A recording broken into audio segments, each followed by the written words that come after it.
2025 વાર શનિવાર આજનો માનવ દિન વિશેષ રાષ્ટ્રીય ગ્રાહક દિવસ. ગ્રાહકોના અધિકાર અને જવાબદારીઓ પ્રત્યે જાગૃતિ લાવવા માટે 15મી માર્ચના રોજ વિશ્વ ગ્રાહક દિન તરીકે ઉજવવામાં આવે છે. ઉપભોક્તા સુરક્ષા અધિનિયમ 1986 ને ભારતના રાષ્ટ્રપતિની સંમતિ મળી હતી. વિશ્વ ગ્રાહક દિન યુનાઇટેડ સ્ટેટ્સના રાષ્ટ્રપતિ જોન એફ કેનેડી દ્વારા પ્રેરિત હતો. તેમણે 15 માર્ચ 1962ના રોજ યુએસ કોંગ્રેસને એક ખાસ સંદેશ મોકલ્યો, જેમાં તેમણે ગ્રાહકોના અધિકારના મુદ્દાને ઔપચારિક રીતે સંબોધન કર્યું હતું. આવું કરનાર તે વિશ્વના પ્રથમ નેતા હતા.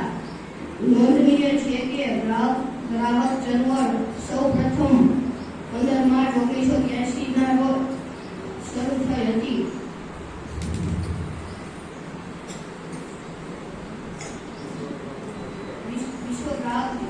વિશ્વ ગ્રાહક અધિકાર દિવસનો ઉપયોગ મહત્વપૂર્ણ મુદ્દાઓ અને કાર્યવાહી અભિયાનો પર કાર્યવાહી કરવા માટે